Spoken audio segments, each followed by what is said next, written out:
They kicked him out, figuring they could do it without him, but when things went wrong, he came back and saved the patient. Subscribe to the channel and right from where you watch this video. The early morning light seeped through the thin curtains of Marcus Williams's apartment, casting a soft glow on the framed certificates and degrees that adorned his walls. He stood in the kitchen, quietly brewing a pot of coffee, already mentally preparing for the day ahead. The lingering bitterness of yesterday's events clung to him. A patient had openly refused his care, saying they'd prefer someone with more experience, though Marcus knew that was only a polite way of masking prejudice. It wasn't the first time, and it wouldn't be the last.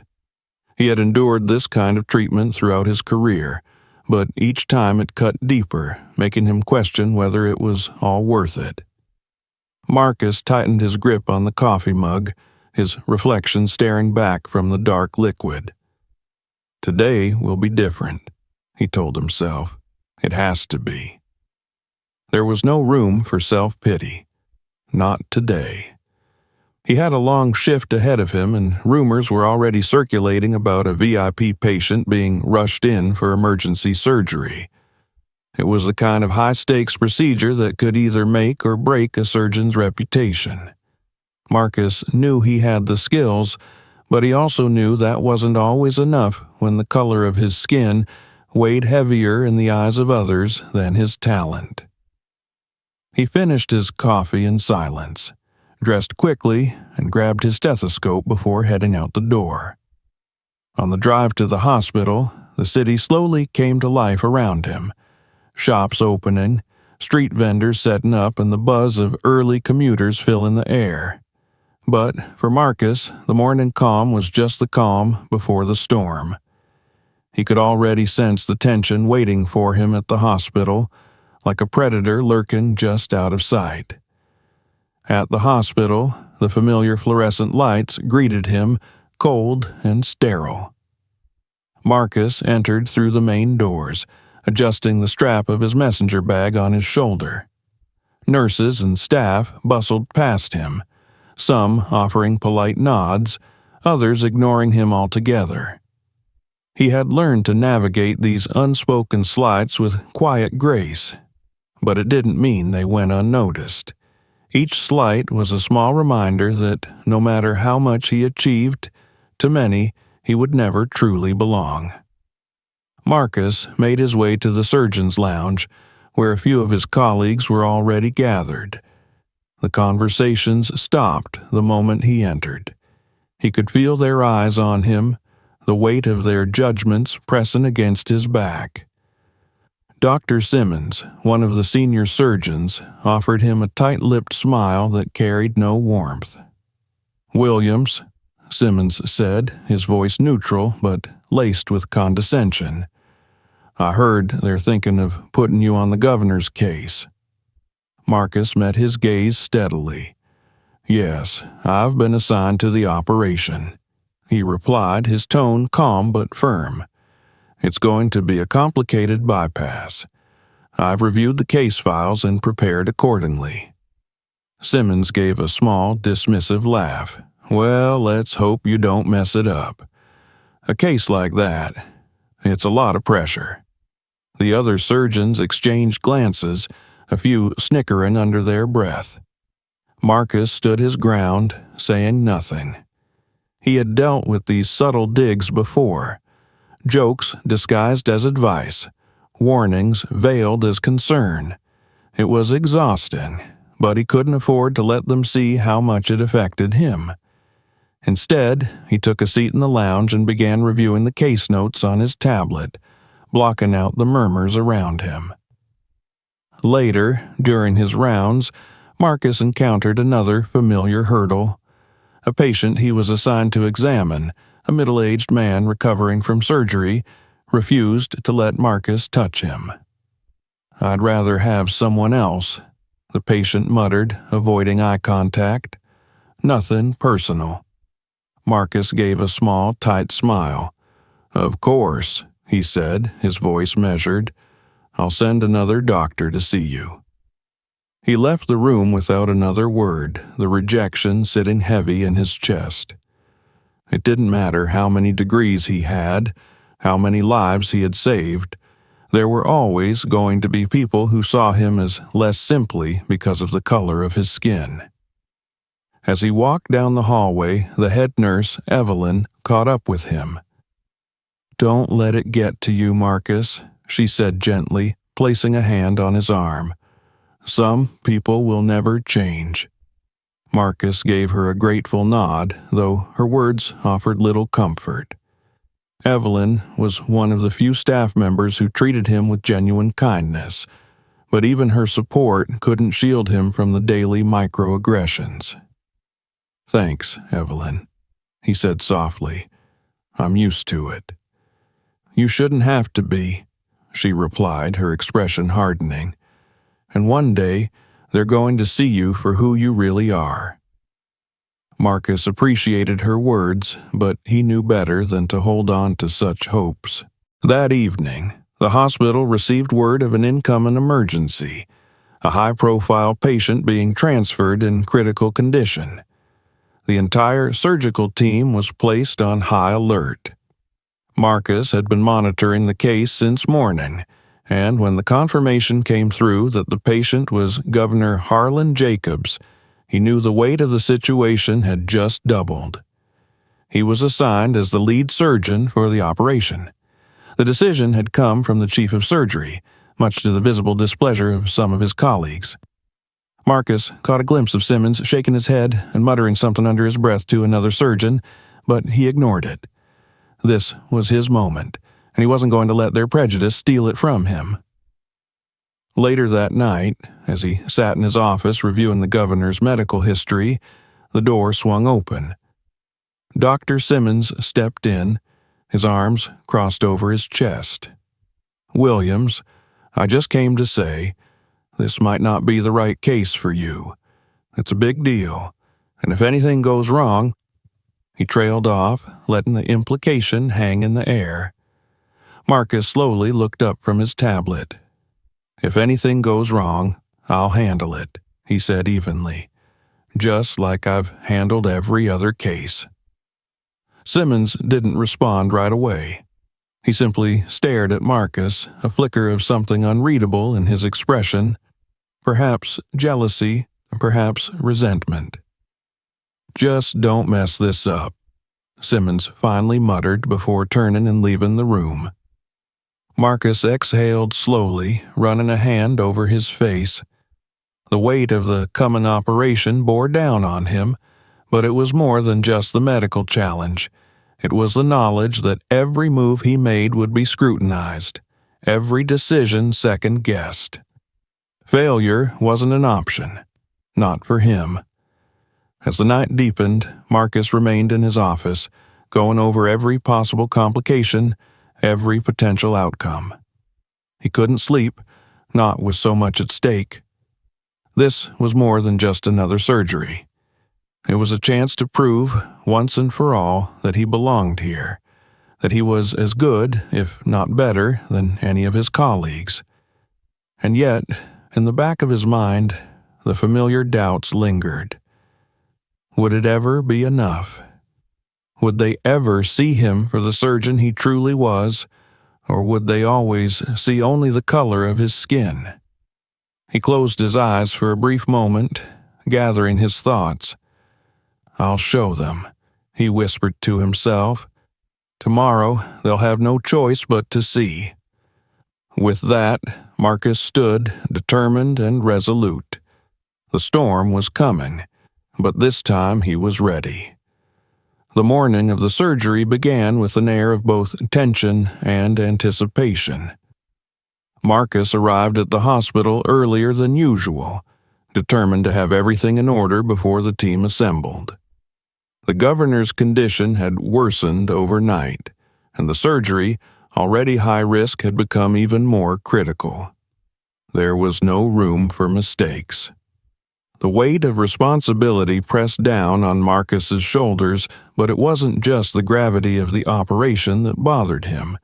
It was the whispers, the side glances, and the pervasive doubt he felt from his colleagues. In his office, Marcus went over the governor's case file once more, meticulously reviewing each detail. He had studied every possible complication, mapped out each step of the surgery in his mind, and prepared for every contingency.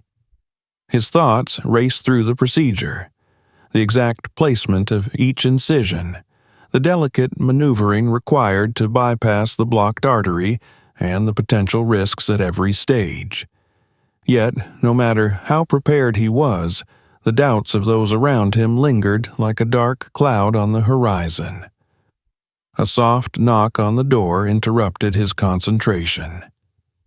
Evelyn, the head nurse, stepped in, carrying a clipboard and wearing a look of concern. "Mornin', Marcus," she said, offering a small smile. "I just wanted to check in with you before the big day. Everyone's talking about it, you know. High stakes." Marcus leaned back in his chair, running a hand through his hair. "Yeah, I'm aware. I'm ready, though. I've gone over everything."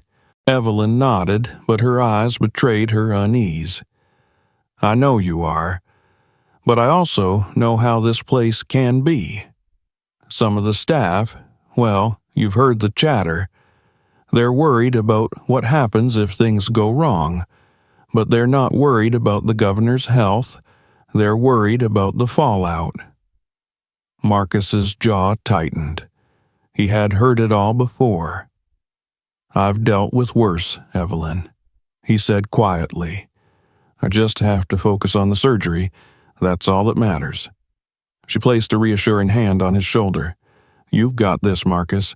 Just remember, some of us know the truth about you. You're the best surgeon in this place, no matter what anyone says." He appreciated her words, though he couldn't shake the feeling that even his best might not be enough to change the minds of his detractors. As Evelyn left, Marcus allowed himself a moment of silence. He couldn't afford to let doubt creep in now, not when the stakes were this high. In the hours leading up to the surgery, Marcus gathered his team in the briefing room. The atmosphere was thick with a mixture of anxiety and anticipation. Dr. Simmons stood near the back, arms crossed, his expression unreadable but clearly skeptical.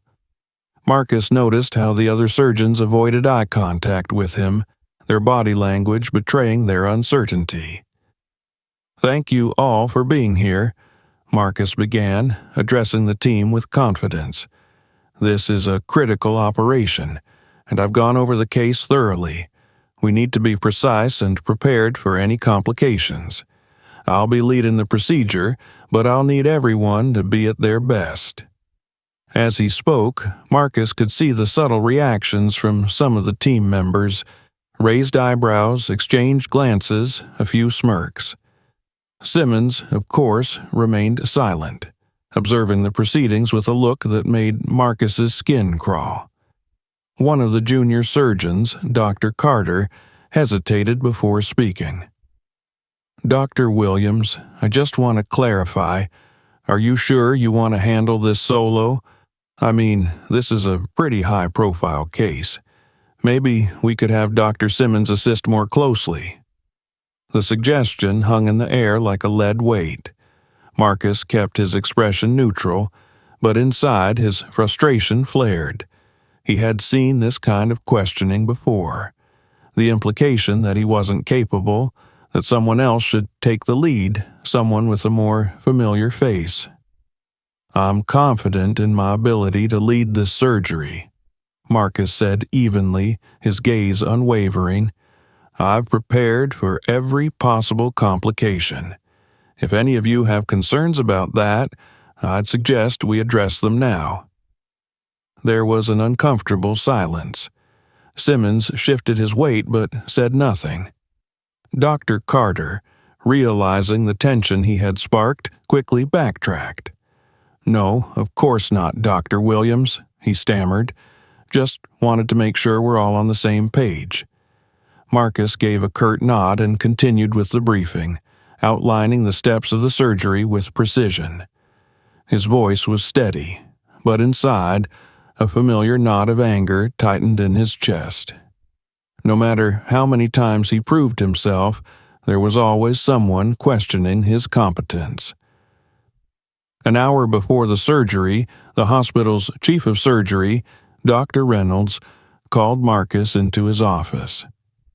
The conversation began with pleasantries, but Marcus sensed the real reason for the meeting almost immediately. "Marcus," Reynolds began, leaning back in his chair, "I want you to know that I have full confidence in your skills. But, given the profile of this patient and the potential political ramifications, we need to make sure that everything goes perfectly." Marcus remained silent, waiting for the inevitable, but Reynolds continued, "I've been getting some calls. Concerned parties, you understand. The governor's family is understandably anxious, and they've requested that Dr. Simmons be more involved." There it was, the unspoken doubt once again. Marcus clenched his fists beneath the desk, but kept his voice steady.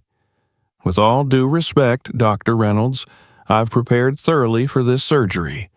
Dr. Simmons can assist, but I'll be leading the procedure." Reynolds raised his hands in a placating gesture.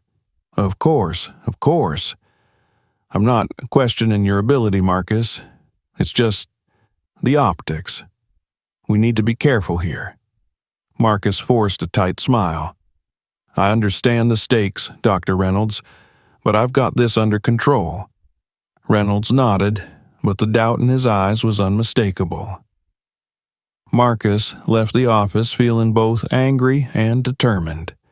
It didn't matter how prepared he was or how many lives he had saved, there would always be someone questioning whether he belonged.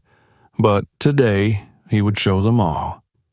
When Marcus arrived in the operating room, the tension was palpable. The surgical team moved around with silent efficiency, preparing the instruments and equipment, but the unease in the air was unmistakable. Simmons stood near the operating table, glancing at Marcus with a mixture of indifference and thinly veiled superiority. "Ready to go, Williams?" Simmons asked, his voice carrying a hint of challenge. Marcus nodded, stepping forward to take his place at the head of the operation. "Let's begin," he said, pulling on his gloves and focusing entirely on the task at hand. The governor had been sedated, his vitals carefully monitored by the anesthesiologist. As Marcus made the first incision, all outside distractions fell away. His hands moved with precision, his mind sharply focused on each step of the procedure, but even as he worked, he could feel the weight of his colleagues' eyes on him, watching, waiting for him to falter. The surgery progressed smoothly at first. The team followed Marcus's lead, working in perfect coordination. But just as they reached the most delicate part of the procedure, the door to the operating room opened, and a tall, stern-looking woman stepped in. It was the governor's wife, accompanied by a hospital administrator. "What is this?" Marcus demanded, momentarily thrown by the intrusion. The administrator cleared his throat nervously. "Apologies, Dr. Williams, but Mrs. Jacobs insisted on observing the surgery. She's concerned about how things are progressing." Marcus could feel his pulse quicken, though he kept his face neutral. This was beyond inappropriate. He turned his focus back to the patient, but he could sense Mrs. Jacobs' piercing gaze on him. "I don't care who he is," Mrs. Jacobs said quietly, though her words cut through the room like a knife. "I want someone else to finish this. I don't trust him." Marcus froze. The words hung in the air, each one more stinging than the last. He looked up from his work, his gloved hands steady but his mind racing. Simmons stood off to the side, his arms crossed, not saying a word. The tension in the room thickened. Marcus's heart pounded in his chest as he glanced down at the incision he had so carefully made. There was no margin for error, no room for delay, but here, standing in front of him, was a woman who had the power to upend everything, based solely on the color of his skin. The room was thick with tension, the sterile hum of medical equipment drowned out by the suffocating presence of Governor Jacob's wife. Marcus felt the stares on his back, every eye in the room waiting to see how he would respond. For a brief moment, he thought of pushing back, asserting his authority as the lead surgeon. But as the silence dragged on, he knew it wouldn't matter. The decision had already been made the moment Mrs. Jacobs stepped into the room. Marcus's gaze drifted from Mrs. Jacobs to Simmons, who stood silently by the surgical instruments, arms crossed over his chest, a faint smirk tugging at the corners of his mouth. Simmons didn't need to say anything. His complicity was evident in the way he held himself, smug in the knowledge that he didn't have to fight this battle. Marcus was alone. "Dr. Williams," Mrs. Jacobs said, her voice sharp and icy, "I appreciate your efforts, but I believe my husband would be more comfortable in more familiar hands." Her words dripped with unspoken meaning, and everyone in the room understood what she meant. It wasn't about Marcus's skill or his preparation. It was about the color of his skin, and in her eyes that alone made him unworthy of this operation. Marcus swallowed the anger that burned in his throat. He had been here before, dismissed, undermined, and questioned. But never like this, never in the middle of a surgery that could determine the fate of both the patient and his career. "Mrs. Jacobs, with all due respect," Marcus began, keeping his voice steady despite the storm brewing inside him, "I am the most qualified surgeon to perform this procedure. I've reviewed your husband's case extensively, and my team and I are fully prepared for any complications." Mrs. Jacobs raised an eyebrow, her lips curling into a dismissive smile. "I'm sure you've done your best, Dr. Williams, but I think it's time for someone else to take over. This is my husband's life we're talking about, and I won't take any chances." Her words landed like a punch to the gut. Marcus felt his stomach tighten, the bitter taste of humiliation rising in his throat. He glanced at the team around him. Some nurses looked away uncomfortably, while others exchanged nervous glances. Dr. Carter, the junior surgeon, shuffled his feet awkwardly, avoiding Marcus's gaze entirely. "I understand your concerns," Marcus replied, struggling to maintain his composure. "But right now, the surgery is at a critical stage. Changing surgeons at this point could increase the risk to the patient." Mrs. Jacobs' expression hardened. "And that's a risk I'm willing to take. Please step aside, Dr. Williams." The weight of her final words hung in the air, and Marcus knew there was nothing more he could say. Arguing further would only make things worse, and any misstep now would give Simmons and his supporters the ammunition they needed to completely undermine his career. Marcus took a deep breath, his hands trembling with frustration as he removed his gloves. He turned to face Simmons, who had remained silent through the entire exchange.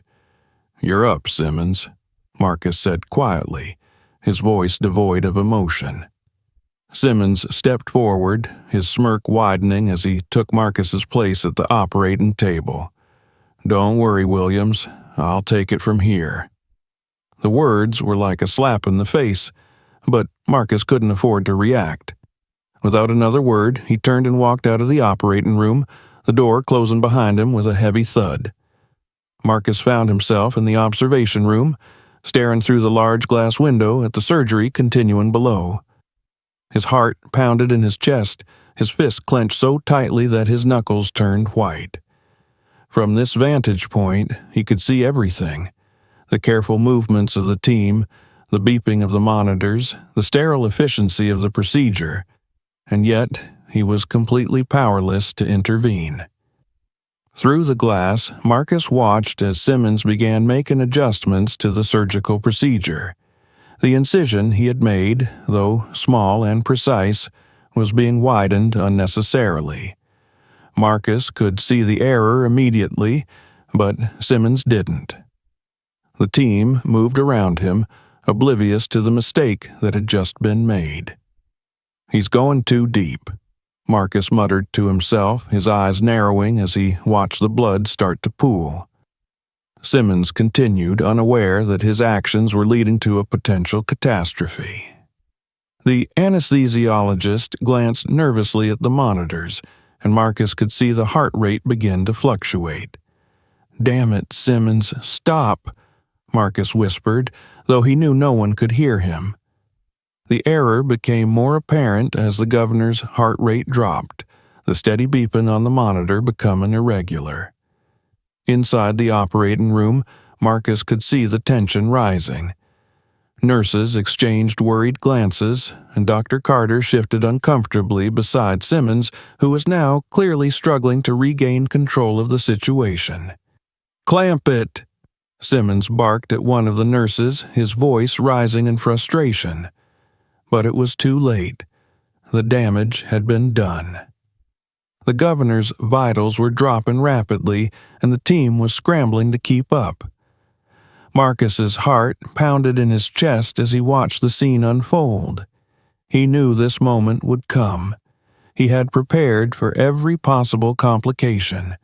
And now, as Simmons floundered under pressure, Marcus felt the familiar burn of injustice. He had been sidelined because of his race, and now the very thing he had feared was happening. "He's going to lose him," Marcus whispered, watching the heart monitor flatline. The room below erupted into chaos. Alarms blared as the surgical team tried to stabilize the patient. Simmons' hands trembled as he fumbled with the instruments, and Dr. Carter's face turned pale as he realized the gravity of the situation. Marcus couldn't take it any longer. He burst out of the observation room and stormed toward the operating room doors.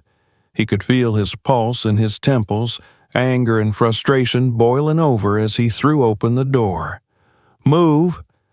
Marcus's voice cut through the chaos like a blade. The team froze for a moment, shocked by his sudden return, but Marcus didn't wait for permission. He pushed Simmons aside, his eyes locked on the patient. The governor's heart had stopped, and the situation was spiraling out of control. Without hesitation, Marcus took control, barking out orders to the team. "Give me the paddles. Charge to 200. Marcus's voice was commanding, steady, as if he had never left the operating room. The team snapped into action, the familiar rhythm of the procedure taking over. Marcus pressed the defibrillator paddles to the governor's chest, the electric jolt coursing through the man's body. The monitors beeped in response, but the heart still wasn't beating. "Again! Charge to 300, Marcus ordered, sweat beading on his forehead as he prepared for the next shock. The tension in the room was palpable. The nurses moved with precision, following Marcus's lead without question. Simmons stood back, his face a mask of disbelief as he watched Marcus work. There was no room for error now. Every second counted. Marcus delivered the second shock, and for a moment, the room held its breath. The beeping of the heart monitor was slow at first, then steadied into a regular rhythm. The governor's vitals were stabilizing, and the team let out a collective sigh of relief. But Marcus wasn't finished. He moved quickly, repairing the damage Simmons had caused and ensuring that the governor's condition remained stable. His hands were steady, his mind sharp, every movement calculated and precise. He didn't need to speak. His actions were enough to command the room. When the procedure was finally over, the team stood in stunned silence. The governor's condition had stabilized. His heart was beating again, and the surgery was a success. But the atmosphere in the room was tense, and everyone knew why. Marcus pulled off his gloves, his face calm but his eyes burning with quiet fury. He turned to Simmons, who looked pale and shaken, and spoke in a low, controlled voice. "You almost killed him," Marcus said, the words hanging heavy in the air. Simmons opened his mouth to respond, but no words came out. There was nothing he could say. Marcus glanced around the room, locking eyes with each member of the team. They had all seen what had happened, and there was no denying it now. "This is over," Marcus said simply before walking out of the operating room, leaving the stunned team behind. Marcus stormed out of the operating room, rage simmering beneath his calm exterior. He slammed through the double doors and into the observation room, breathing heavily as he tried to compose himself. His hands were still trembling, not from fear, but from anger. He had spent years perfecting his craft, only to be pushed aside at the most critical moment because of someone's prejudice. And now the governor's life hung in the balance, teetering on the edge of disaster. Through the large glass window, Marcus watched Simmons fumble with the surgical tools, sweat glistening on his brow. The nurses around him shifted nervously, clearly aware that things were going wrong, but unwilling to speak up. Marcus clenched his fists, feeling utterly powerless. He could see every mistake unfolding in real time. The incision too deep, the vessel clamped incorrectly, the team spiraling into disarray. "They're going to lose him," Marcus whispered under his breath, his heart pounding in his chest. He glanced at the heart monitor, watching the governor's vitals plummet. The rhythmic beeping of the machine slowed, then faltered into an erratic stutter. In the operating room, Simmons barked out frantic orders. "Clamp that vessel. No, not like that. Carter, damn it, move faster." His voice was sharp, edged with panic, but it was clear he had lost control of the operation. Marcus gritted his teeth. He couldn't just stand there and watch this unfold. Every instinct screamed at him to intervene, to do something, anything. He had spent too many years fighting against prejudice to let it claim another life, especially not on his watch. He pushed open the observation room door and stepped into the hallway, his pulse roaring in his ears. A nurse standing nearby shot him a worried glance. "Dr. Williams, you can't—" "I can't let them kill him," Marcus snapped, cutting her off as he strode toward the operating room. Inside the operating room, chaos reigned. Alarms blared, warning lights flashing on the monitors. Simmons was panicking, his hands shaking as he tried to stop the bleeding he had caused. Dr. Carter hovered at his side, pale and visibly shaken, unsure whether to step in or step back. "We're losing him," the anesthesiologist called out. "His heart rate's crashing. He's going into arrest." "Where's the damn clamp?" Simmons shouted, his voice cracking under the pressure. His hands fumbled again, and the tool slipped from his grasp, clattering against the tray. Marcus stood just outside the door, his heart hammering against his ribs. For a moment, he hesitated, knowing the backlash he would face if he barged in, but the choice was clear. Either he acted now, or the governor would die on the table. With a burst of resolve, Marcus pushed open the doors and marched into the room. The moment he stepped inside, the room fell silent. All eyes turned to him, shocked by his sudden reappearance. Simmons froze, his expression a mixture of disbelief and fury. "What the hell are you doing, Williams?" he spat, his voice laced with contempt. Marcus ignored him. His focus was entirely on the governor, whose vitals were dangerously low. "You're going to kill him if you keep going like this," Marcus said sharply. "Step aside, now." Simmons's face twisted with anger. "You don't get to walk in here and take over. You're out of time," Marcus snapped, his voice cutting through the tension. If you don't move, this man is going to die."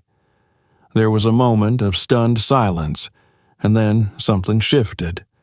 The panic in the room was palpable, and the team, desperate for leadership, instinctively looked to Marcus. Even Simmons, for all his bluster, hesitated, realizing the gravity of the situation. With a curt nod, Marcus stepped forward, pulling on a fresh pair of gloves with practiced ease. "Get me the suction," he ordered, his voice calm and commanding. "Charge the defibrillator to 200. We're bringing him back." The team sprang into action, following his orders without hesitation. Simmons moved aside reluctantly, seething but powerless to stop Marcus from taking control. Marcus leaned over the governor, his hands steady as he assessed the damage. Blood pooled around the incision, the heart dangerously close to flatlining. "Suction," he repeated, and a nurse quickly handed him the tool. He worked with precision, clearing the blood and identifying the source of the problem. "The clamp slipped. We need to reposition it now." Dr. Carter handed him the clamp, his hands shaking slightly. I didn't see it," he stammered.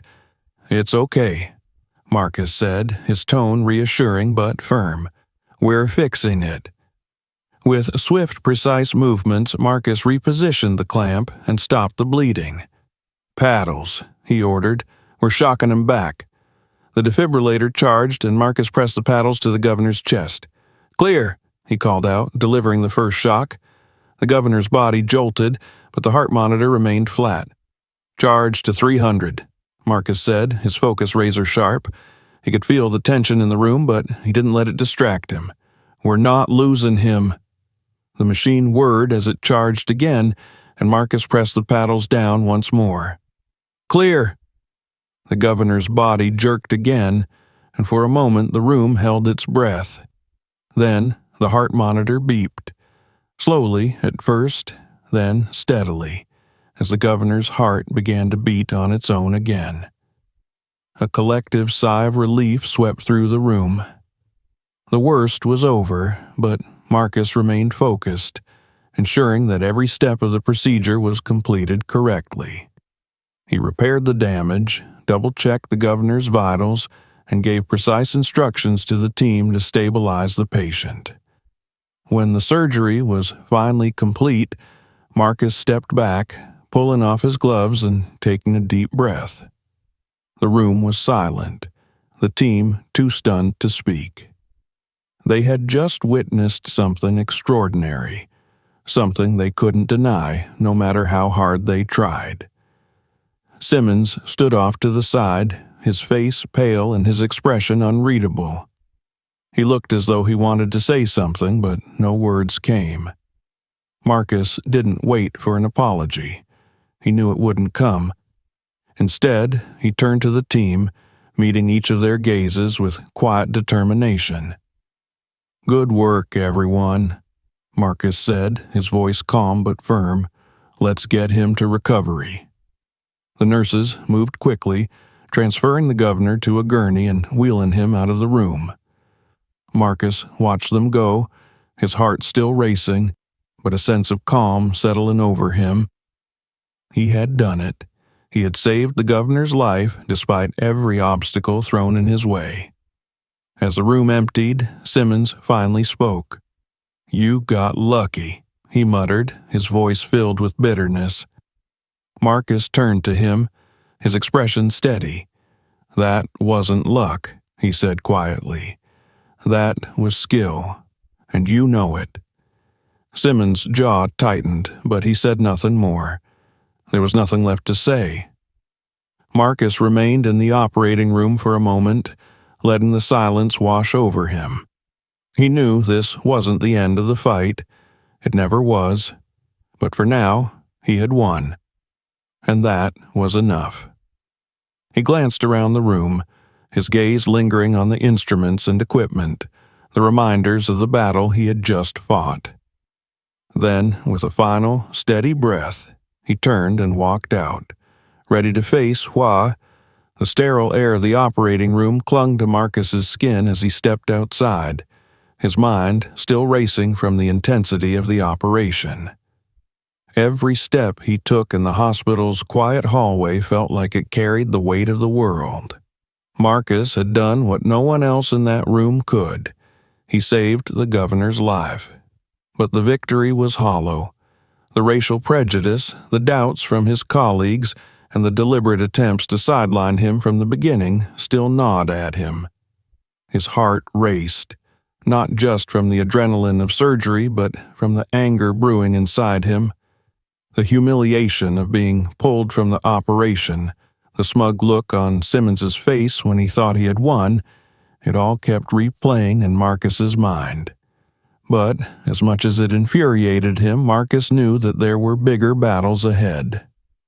The surgery might be over, but the fallout was just beginning. He found himself standing in a small break room, staring out the window at the city skyline. The sun was already low, casting long shadows across the streets below. The tension that had built up throughout the day finally started to ease, but only slightly. He had proved himself yet again, but he knew it wouldn't change the minds of some of his colleagues. He had seen it time and time again. Success didn't matter when people refused to see past the color of your skin. Evelyn, the head nurse, quietly entered the room, her soft footsteps echoing in the otherwise silent space. She didn't say anything at first, just stood beside Marcus, looking out at the city with him. After a long moment, she broke the silence. "You did it, Marcus," she said softly, her voice filled with pride. "You saved him." Marcus turned slightly, meeting her gaze. There was warmth in her eyes, a genuine appreciation that made him feel seen, something he rarely experienced in this hospital. "I didn't have a choice," Marcus said quietly, his voice heavy. They were going to let him die because of their arrogance, their prejudice. Evelyn nodded, understanding his frustration. "But you didn't let that stop you. You went back in and did what needed to be done. That's what matters." Marcus sighed, leaning against the counter. I don't know if it'll ever be enough. I've been here for years, Evelyn. I've saved countless lives, and yet, every time I step into that operating room, I still have to prove myself." "You shouldn't have to," Evelyn replied firmly, "but you did. And now they've seen what you're capable of. Even Simmons can't deny it, no matter how much he wants to." Marcus let her words sink in, feeling a flicker of reassurance. But deep down, he knew this wasn't over. The surgery had been successful, but the politics of the hospital were far from resolved. A few hours later, Marcus found himself back in his office, reviewing the governor's post-operative chart. The surgery had been a success, but the governor wasn't out of the woods yet. His condition was stable for now, but Marcus knew there were still risks, complications that could arise in the hours and days following the procedure. As he sat at his desk, flipping through the medical reports, a knock at the door startled him. He looked up to see Dr. Simmons standing in the doorway, his expression tight and unreadable. Marcus tensed, bracing himself for whatever confrontation was about to unfold. "Williams," Simmons said, his voice clipped, "I came to talk." Marcus raised an eyebrow, motioning for him to come in. "Go ahead." Simmons stepped into the office, closing the door behind him. He hesitated for a moment, as if choosing his words carefully before finally speaking. "Look, I'm not here to make excuses," Simmons began, his tone surprisingly subdued. "What happened in that operating room? I didn't handle it well." Marcus leaned back in his chair, crossing his arms. "That's one way to put it." Simmons's jaw tightened, but he didn't rise to the bait. "You were right. I let my ego get in the way. I made a mistake, and if you hadn't stepped in when you did, the governor would have died." The admission hung in the air for a moment, and Marcus felt a strange mix of satisfaction and frustration. On the one hand, it was a rare thing for someone like Simmons to admit fault, but on the other, Marcus knew that an apology, no matter how genuine, wouldn't fix the underlying issue. "I appreciate you saying that," Marcus said finally. "But it's not just about this one mistake, Simmons. It's about everything that led up to it. You didn't want me in that room because you didn't believe I was capable. And it wasn't because of my skills. It was because of who I am." Simmons shifted uncomfortably, but Marcus wasn't done. "This isn't just about you. It's about the entire culture in this hospital. I've been here for years, and every single day I've had to fight to prove that I belong. You think an apology changes that?" Simmons' face hardened, but he didn't argue. He knew Marcus was right. "No," Simmons admitted, "it doesn't change anything. But for what it's worth, I'm sorry. You're a damn good surgeon, Williams, better than I gave you credit for." The words were genuine, but Marcus couldn't shake the feeling that they were too little, too late. "Thanks," Marcus said curtly, knowing there was nothing more to say. Simmons nodded once, then turned and left the office without another word. As the door closed behind him, Marcus leaned back in his chair, staring at the ceiling. He should have felt vindicated, but instead, all he felt was exhaustion. The weight of years of fighting, of constantly being undermined and disrespected, was starting to take its toll. He closed his eyes, letting the silence of the room envelop him. But before he could sink too deeply into his thoughts, his phone buzzed on the desk. Marcus reached for it, frowning at the unfamiliar number on the screen. He hesitated for a moment before answering. "Dr. Williams," he said, his voice steady. "Dr. Williams, this is Sarah Jacobs, the governor's wife." Marcus froze, his heart skipping a beat. He hadn't expected this call, not so soon after the surgery, and certainly not from the governor's wife. "Mrs. Jacobs," Marcus said cautiously, "how can I help you?" There was a pause on the other end of the line, and when she spoke again, her voice was softer, more hesitant than it had been in the operating room. "I wanted to apologize," she said slowly, as if the words were difficult to form. "I was wrong about you, Dr. Williams. I let my fear and my prejudices cloud my judgment. You saved my husband's life, and I realize now that I should have trusted you from the beginning." Marcus sat in stunned silence, her words sinking in. It wasn't often that people like Sarah Jacobs admitted their mistakes, especially not when it came to matters of race and prejudice. But here she was, acknowledging the harm she had caused. "Thank you, Mrs. Jacobs," Marcus said after a moment, his voice calm but guarded. "I appreciate that." Another pause, and then Sarah continued. "I've spoken to the hospital board, Dr. Williams.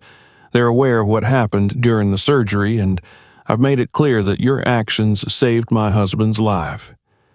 There will be consequences for those who doubted you.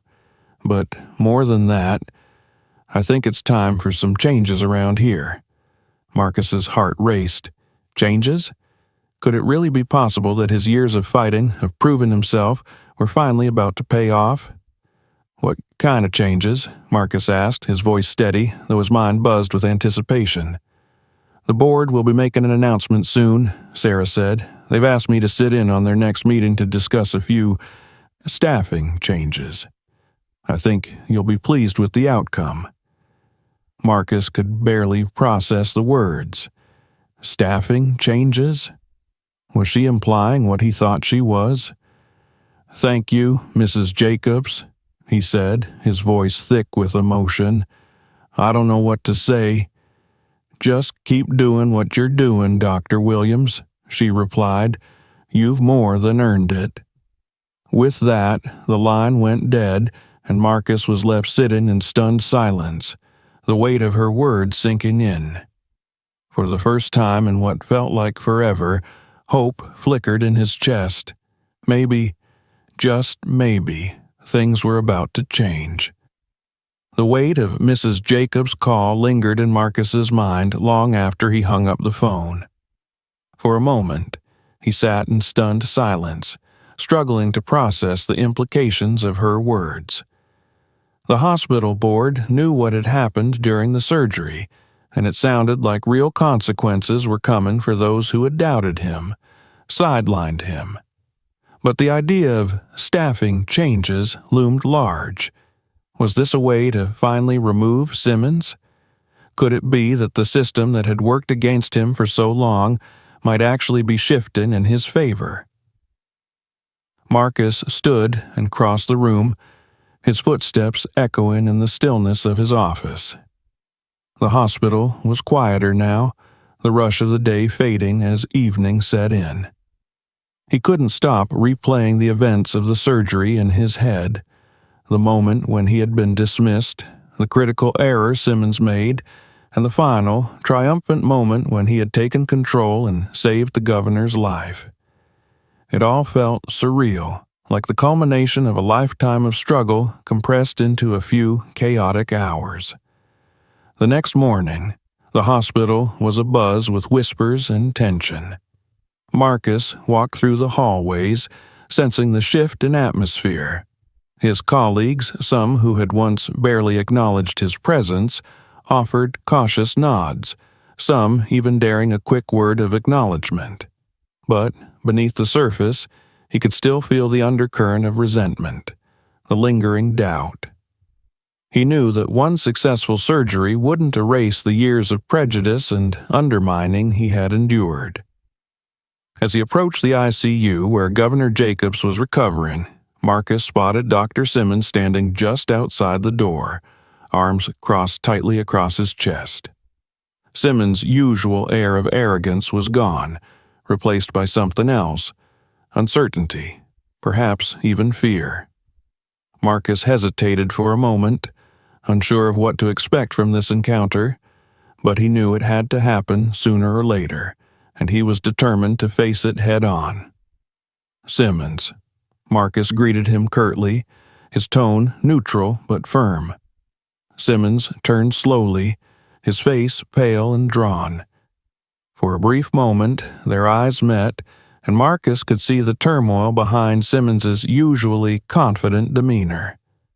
It was clear that Simmons had been rattled by the events of the previous day, though he tried to hide it behind his usual bravado.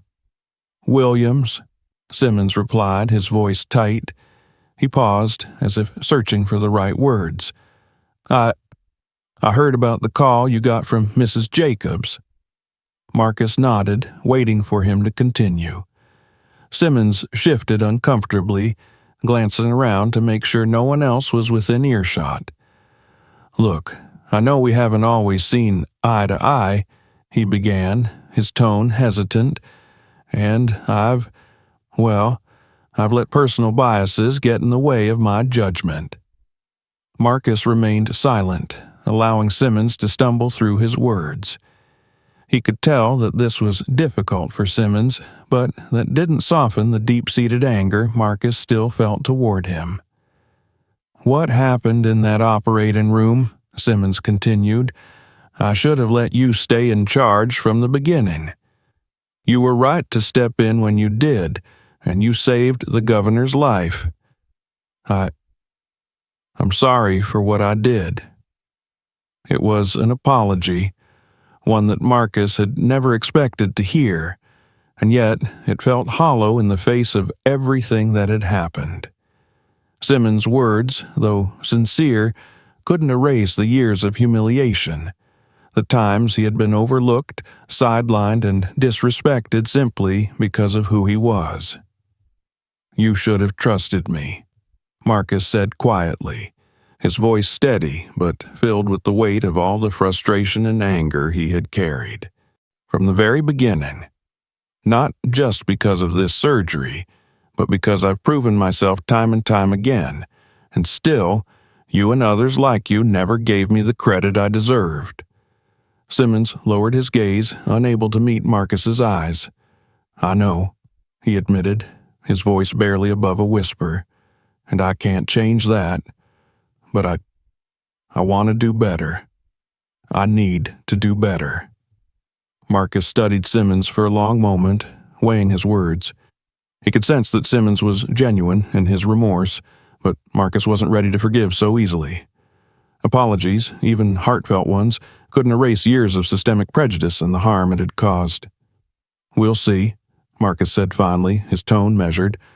"But it's going to take more than words, Simmons. The culture in this hospital needs to change, and that starts with people like you." Simmons nodded slowly, accepting the rebuke without protest. "I'll work on it," he said, his voice subdued. "That's all I can do." Without another word, Marcus turned and walked past him, heading into the ICU to check on the governor. Inside the ICU, the atmosphere was markedly different.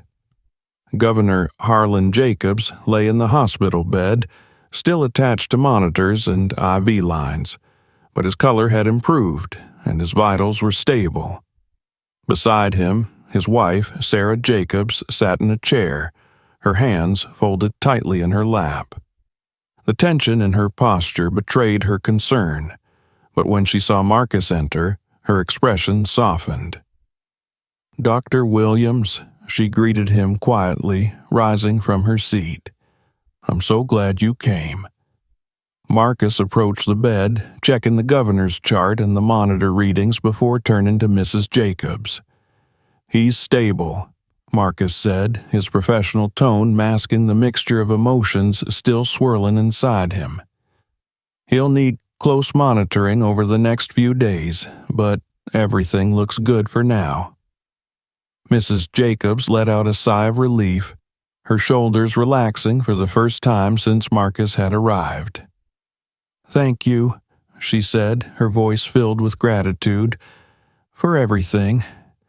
I don't know what would have happened if you hadn't been there yesterday." Marcus nodded, his gaze shifting back to the governor, who lay unconscious but recovering. "I was just doing my job," he replied, though he knew it was much more than that. He had fought not just for the governor's life, but for his own right to be seen as an equal in the eyes of his colleagues. Mrs. Jacobs hesitated for a moment, as if searching for the right words. "Dr. Williams," she said softly, "I owe you more than just thanks. I owe you an apology."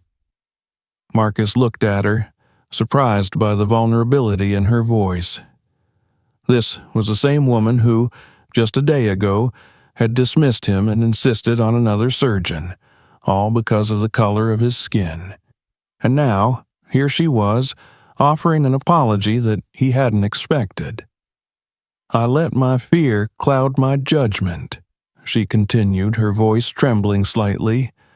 "I was so terrified of losing Harlan that I didn't stop to think about what I was doing, about the harm I was causing you. I judged you unfairly, and for that I'm truly sorry." Marcus stood in silence, absorbing her words. He could see the sincerity in her eyes, the regret etched in every line of her face. But even as she spoke, he couldn't forget the deep-rooted prejudice that had led to this moment. Apologies were important, but they couldn't undo the harm that had been done. "I appreciate your apology," Marcus said finally, his voice measured. "But the fact is, this wasn't just about fear. It was about prejudice. Prejudice that nearly cost your husband his life. And that's something we need to confront, not just in this hospital, but in every aspect of society." Mrs. Jacobs nodded, tears welling in her eyes. "You're right," she whispered, "and I'll do whatever it takes to make things right. I've already spoken to the hospital board, and they've agreed to review the staffing and the way this hospital is run, Changes are coming, Dr. Williams, and you're going to be a part of them." Marcus's heart raced at her words, though he remained outwardly calm. Could it be true? Could the years of fighting, of constantly proving himself, finally be coming to an end? Would he finally be recognized not just for his skill, but for who he was as a person? "Thank you," Marcus said quietly, his voice filled with a cautious hope. "I'll do whatever I can to help make those changes." Mrs. Jacobs smiled, though her eyes were still filled with the weight of everything that had happened. "You deserve it, Dr. Williams. You've earned it." As Marcus left the ICU, the weight of the last 24 hours began to settle on his shoulders. He had fought a battle he hadn't chosen, but one he had faced many times before. This time, though, it felt different. This time, it felt like he had won. Not just the surgery, but a victory over the systemic prejudice that had plagued him for so long. He walked through the hospital halls with his head held high, knowing that the real fight was only just beginning. The road ahead would be long, and there would be many more battles to face. But for the first time in a long time, Marcus felt like change was truly possible. The morning after the surgery felt like the calm after a storm. The hospital buzzed quietly, but something had shifted. Marcus could feel it in the way people greeted him, nurses offering polite smiles, surgeons nodding with a hint of respect, though some did so reluctantly. The weight that had always followed him through the halls was still there, but lighter somehow, as if the success of the previous day had begun to chip away at the invisible barrier between him and his peers. As he made his way to the conference room for the meeting with the hospital board, Marcus couldn't help but reflect on everything that had led to this moment. The years of being dismissed and doubted, the constant need to prove himself, it had all culminated in that operating room. And for the first time, he wasn't just being tolerated, he was being seen. The conference room was already filled when Marcus arrived. The board members sat in a semicircle, their expressions serious but not unkind. At the head of the table sat Sarah Jacobs, her posture straight and composed, but her gaze warm when it met Marcus's. "Dr. Williams," she greeted him with a nod. "Thank you for joining us. Please have a seat." Marcus took a seat at the long table, aware of the glances from the other attendees. Across the room, he noticed Simmons sitting stiffly, his jaw clenched and his hands folded tightly in his lap. The tension in his expression was clear. He knew what was coming. The chair of the board, Dr. Reynolds, cleared his throat and adjusted his glasses. "We've gathered today to discuss the events surrounding Governor Jacobs' surgery," he began, his voice calm but firm. "And, more importantly, to address the conduct of certain individuals involved." The room fell silent as Dr. Reynolds continued. "After reviewing the situation, it is clear that mistakes were made. Mistakes that could have cost the life of a patient. It is also evident that these mistakes were the result of more than just misjudgment. They were the result of prejudice, which has no place in this hospital." Marcus sat still, his hands folded in front of him as Dr. Reynolds spoke. He could feel the eyes of the board members on him, but he refused to look away. He had fought too hard and for too long to shrink now. "Dr. Simmons," Reynolds continued, turning his attention to the pale surgeon sitting across the room. "Your conduct during this operation was unacceptable. Your decision to remove Dr. Williams from the surgery was not based on medical necessity, but on personal bias, and in doing so, you put the patient's life at risk." Simmons shifted uncomfortably, his face pale and tense. I made a mistake," he stammered, though the words sounded hollow. I let my judgment get clouded." "That's not enough," Reynolds said firmly. "We expect more from our senior staff, and we cannot allow such actions to go without consequences. Effective immediately, Dr. Simmons, you are relieved of your duties." The room was silent as Simmons absorbed the weight of the words. His face fell, and for a moment he looked as though he might protest, but he knew there was no point. Simmons stood slowly, gathering his things without a word, and left the room, his shoulders sagging under the burden of his downfall. Marcus watched him go, feeling a strange mixture of satisfaction and sadness. Simmons' fall was deserved, but it was a reminder of how deeply prejudice could poison even the most prestigious institutions. After Simmons left, Dr. Reynolds turned back to Marcus. "Dr. Williams, your actions during the surgery not only saved Governor Jacobs' life, but also demonstrated exceptional leadership and skill under pressure. For that, we owe you our deepest gratitude." The words felt like a balm on old wounds, though Marcus knew they were just the beginning. "As part of our efforts to rebuild trust and ensure fairness within this hospital," Reynolds continued, "we would like to offer you the position of Chief of Surgery." The room went silent, and for a moment, Marcus was too stunned to respond. The offer felt surreal, almost too good to be true. He had spent so many years fighting for recognition, and now, here it was, offered to him freely without strings or conditions. I'm honored," Marcus said finally, his voice steady but filled with emotion. "And I accept." A wave of quiet approval swept through the room.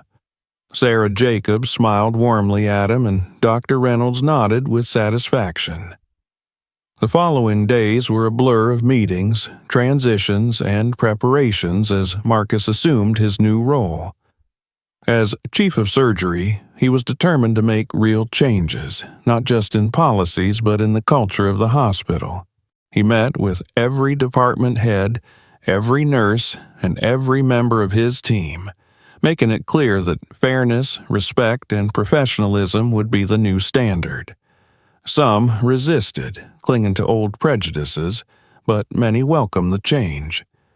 Marcus implemented new training programs focused on diversity and inclusion, ensuring that the mistakes of the past would not be repeated. He also made it a point to mentor younger doctors, especially those from marginalized backgrounds, giving them the support he had never received.